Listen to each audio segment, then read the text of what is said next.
Pourquoi, monsieur Anderson? Pourquoi? Pourquoi?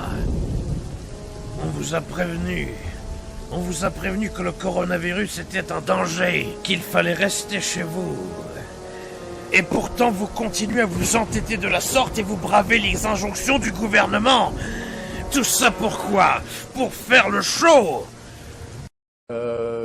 Donc nous sommes en pleine crise du coronavirus, en début, on ne sait pas vers quoi ça va aller, on sait que ça va aller mal, et que Dieu ait pitié de nous, que tout se passe pour le mieux, Bezrat Hashem, le moins mal possible.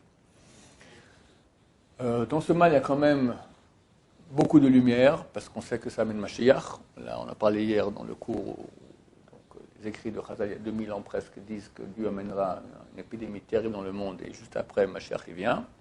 À côté du marché, à Wuhan, et il se trouve que justement à côté de, peut-être à 2 km ou 3 km à vol d'oiseau, il y avait un laboratoire biologique, de guerre biologique, qui a d'ailleurs été mis au point par les Français, en grande partie, dont le mari de Madame Agnès Buzyn.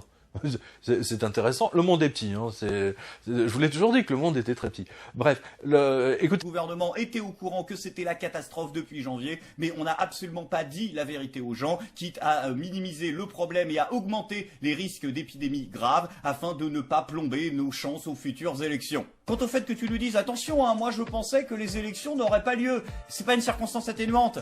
Ça accable encore plus ton cas personnel, le fait que tu aies menti pendant 2 mois, tu as, indépendamment de tes convictions personnelles dont je n'ai rien à foutre, obéi aux ordres qui consistaient à mentir aux gens, et tu as utilisé le coronavirus comme une arme électorale pour déstabiliser tes opposants politiques dans le cadre d'une élection, Agnès. Tu es totalement responsable. Allô Agnès, t'es au courant de ce que tu viens de faire ou pas? Il y a 2 neurones qui se touchent ou on fait comment? Tu viens de confesser publiquement un mensonge d'État. Enfin non, puisque Macron a répété 5 fois qu'on était en guerre. Donc techniquement, tu viens de confesser un crime de guerre. Là, c'est terminé, Macron, là. 3 médecins, représentants d'un collectif de soignants, ont porté plainte contre le Premier ministre Édouard Philippe et l'ex-ministre de la Santé Agnès Buzyn, les accusant de s'être abstenus de prendre à temps des mesures pour endiguer l'épidémie du coronavirus. Vous attaquez Agnès Buzyn et Édouard Philippe au nom d'un collectif professionnel de santé. Qu'est-ce que vous attendez exactement de la justice? On attend 2 choses de la justice. La première, c'est d'abord que la vérité soit faite. C'est-à-dire que Madame Buzyn nous a expliqué qu'elle savait, elle a eu ce besoin impérieux de se confesser en disant « je savais tout ». Confine des dizaines de millions de gens, construit 2 hôpitaux en 15 jours, réaction de la France, aucune, des affiches. Donc forcément, des premiers cas apparaissent en France. Il est clair que le virus se répand à travers le monde, durant tout le mois de janvier, de février, de mars. Et que fait Macron? Aller au théâtre avec Brigitte, pour montrer que tout va bien, pour rassurer, au lieu de se saisir du problème, d'informer, d'anticiper. Mais il n'y a pas que ce laboratoire P4-là, il y aurait un autre laboratoire financé par... Je sais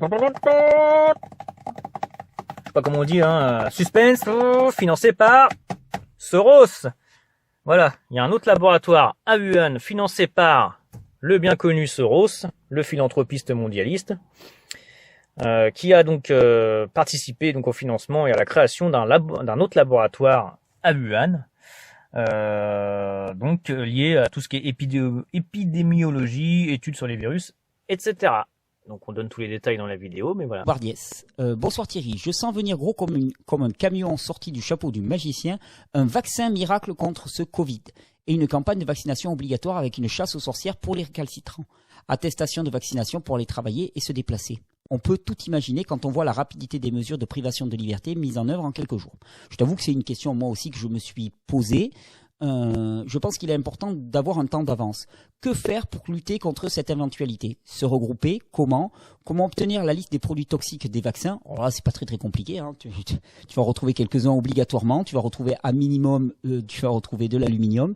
Tu vas retrouver des adjuvants. Tu vas dans ma série de vidéos sur les vaccins, des adjuvants qui sont là pour augmenter la réponse immunitaire du corps. il est 7h40. Votre invité, Mathieu Béliard, c'est Didier Raoult, infectiologue au pôle de maladies infectieuses au CHU de la Timone à Marseille, directeur de l'Institut Méditerranéen Infection. Bonjour, en direct depuis Marseille. Merci d'être en direct avec nous ce matin. Vraiment, cette information nous intriguait. Vous dirigez, je le rappelle, l'Institut Méditerranéen Infection en pointe dans la lutte contre le coronavirus. Et vous affirmez ce matin qu'un traitement réservé au paludisme d'ordinaire, un simple traitement, pourrait être une réponse face au coronavirus. D'abord, ces informations, vous les tirez d'une étude chinoise, d'une évaluation clinique. Je ne pense pas que ça soit la finalité. On a des solutions, même pour les cas extrêmes, bien avancés de coronavirus.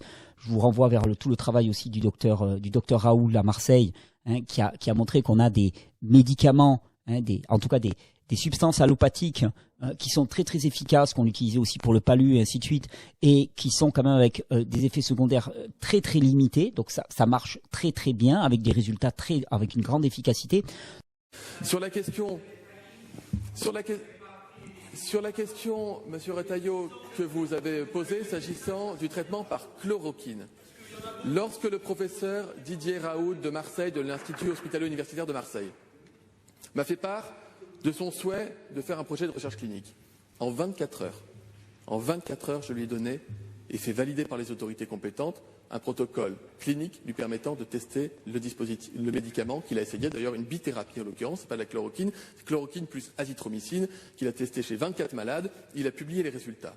Bien, il fallait avancer, on ne peut pas se limiter à une étude de 24 malades, dont on n'a pas encore tous les paramètres, pour pouvoir dire on va en donner aux malades et aux patients français. Donc, j'ai demandé à ce qu'il y ait une étude multicentrique qui a démarré il y a déjà 3 jours, notamment dans les hôpitaux parisiens, à Lille et dans d'autres territoires, sur quelques centaines de malades, qui sera rapide, à nouveau, avec des protocoles opérationnels qui ont été délivrés en moins de 24 heures pour qu'on ne perde pas une journée. Et vous me posez la question de savoir si nous serons capables, le cas échéant, de donner les traitements aux patients. Je me suis entretenu encore il y a 2 jours pour le vérifier avec les industriels qui produisent les médicaments.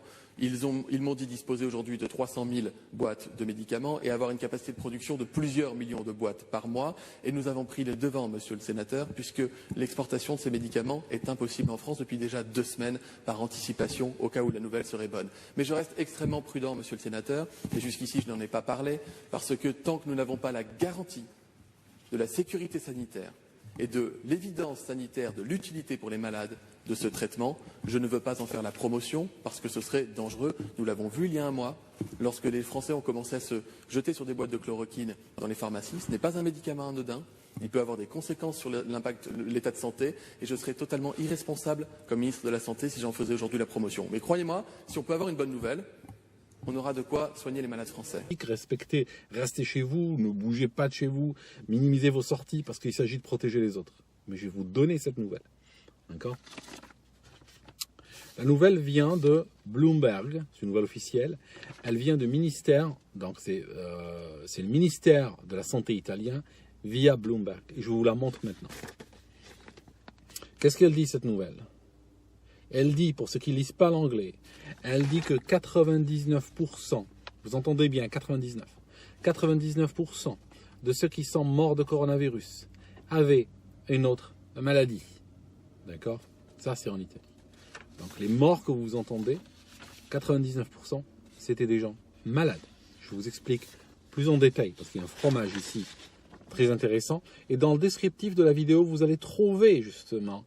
Vous allez trouver cet article, le lien vers cet article.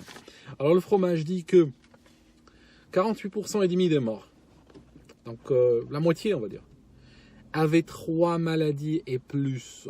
D'accord ? 3 maladies au plus. Okay ? Après, un quart des morts avaient une maladie, et puis un autre quart avait 2 maladies. Il semblerait que le fait d'avoir une maladie ou 2, d'accord, genre avoir des problèmes cardiaques et le diabète par exemple en même temps, même 2 maladies ne semblent pas augmenter de manière significative les risques de mort. Par contre 3 maladies